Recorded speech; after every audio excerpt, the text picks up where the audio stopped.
八字算命术，雅称八字命理，是基于生辰八字推算的一门占卜术。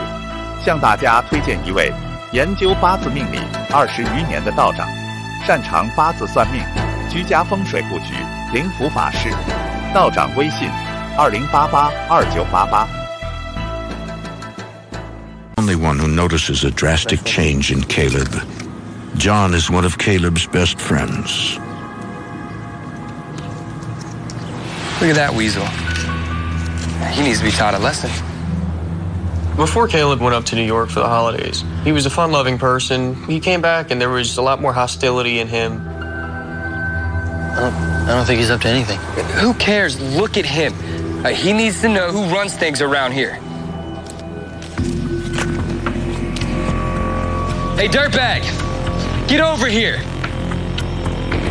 What did I say? Get over here now! He was going out looking for problems. He wanted to assert his dominancy. What'd I do? Look, I'm just minding my own business. All right, that's it. Now I'm gonna kick your sorry next freaking mutt! He wanted to hurt somebody. John thinks he understands. When he was younger, John himself was tormented by a demon. Now he recognizes the same disturbing signs in his friend Caleb.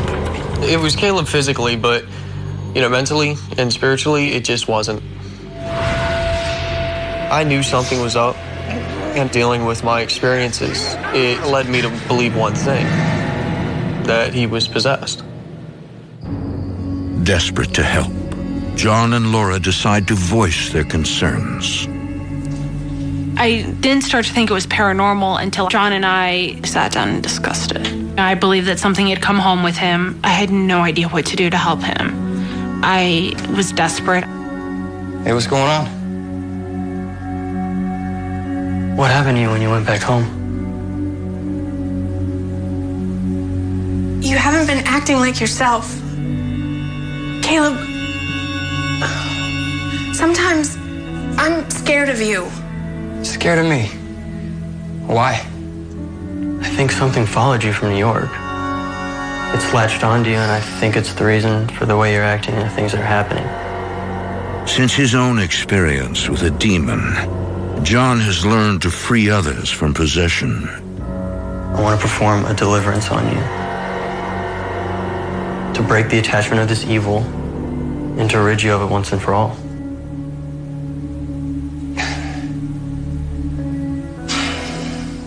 Okay, let's do it. I was open to breaking this attachment of this thing and getting rid of it. At that point, I just said, I have to do something now.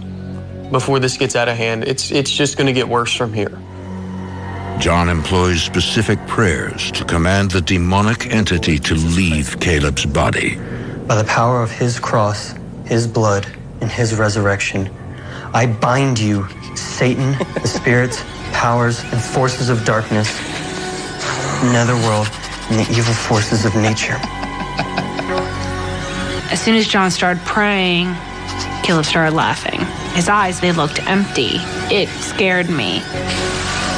In the name of the Lord Jesus Christ of Nazareth, by the power of his cross. The spiritual warfare prayer is used when you're going to battle the demonic entities. It's calling upon God to send down his angels and be your protection and fight for you. It was overwhelming. I was put into a haze. I only remember bits and pieces here and there of things. Everything just seemed like a blur. You don't want to do that. You don't want to do that. And at this point, I started becoming fearful. It's stirred up, it's out. I've got to do this. Otherwise, things are going to get really, really bad. Get out of here, Laura. Go! John told me to leave because Caleb had threatened him and he didn't want me to get hurt. I was terrified. I was afraid that something bad was going to happen. In the name of the Lord Jesus Christ of Nazareth, by the power of his blood, his cross, and his resurrection, I bind you, Satan, the spirits, the netherworld, and the evil forces of nature.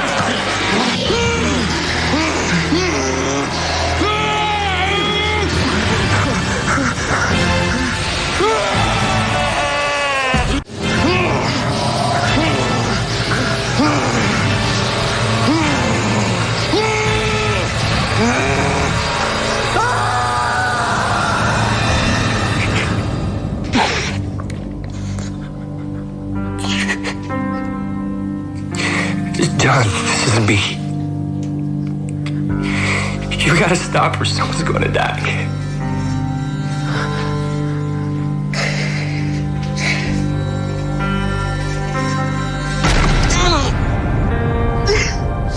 Is Caleb all right?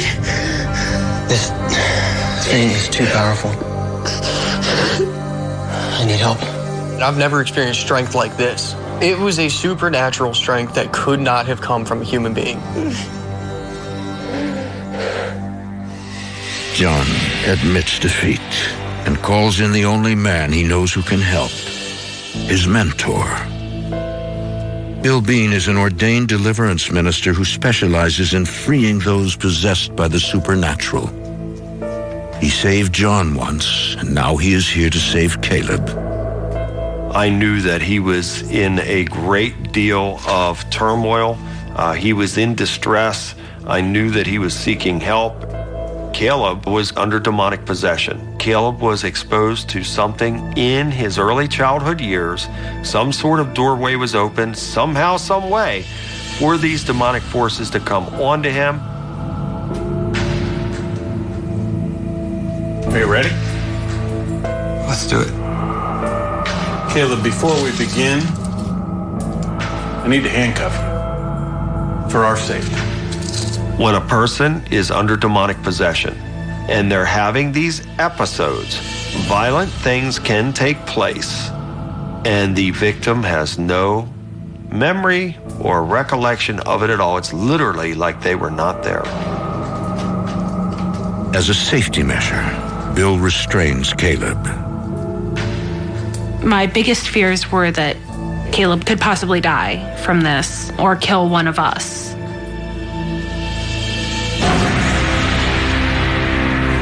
After we handcuffed him and put him in the chair, it was like a light switch. It was total night and day. Whoever dwells in the shelter of the Most High, in the shadow of the Almighty, I will say to the Lord, you are my refuge. Surely he will save you. You will not be afraid of the darkness. Caleb's facial features were actually changing. This demon inside of him had this sinister grin. You will not fear pestilence that stalks in the darkness, that destroys in midday.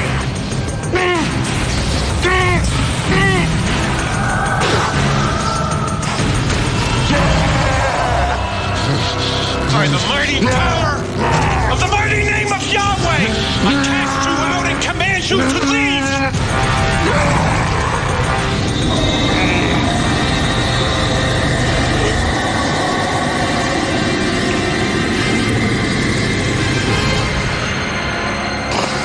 I literally felt the demon leaving him through his mouth, and he was delivered right then and there.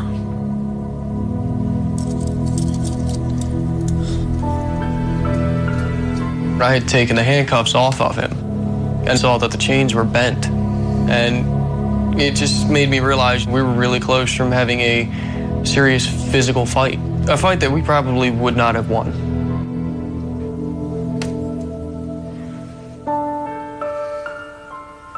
I knew it was out of me. I felt lighter. I felt peaceful. I remember just breaking down and crying. I felt that intense feeling of relief when you wake out of the world's most horrible dream. When I looked into his eyes, I actually saw Caleb. I wasn't afraid of him anymore.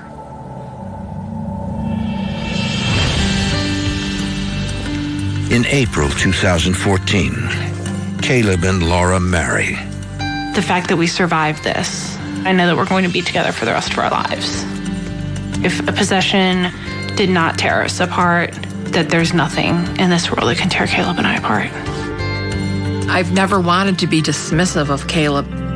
I'm very proud of the person he's become and the way he's handled things. But I'm sure there were times when we really did not understand what he was going through. My husband and I wished we could have helped Caleb more. But what actually happened to Caleb as a young man? The MO of demonic forces is to divide and conquer. And once the person gives up their will to fight, then these demonic forces come onto the person in a way to where they can fully possess them. And what about the traumatic events that Caleb's mother suffered as a child? Could they have made Caleb vulnerable to the supernatural world?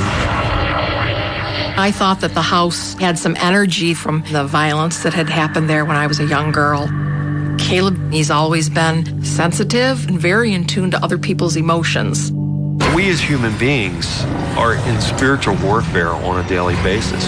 There are forces working against us to try and weaken us to the point to where we give up our will so they can totally take over.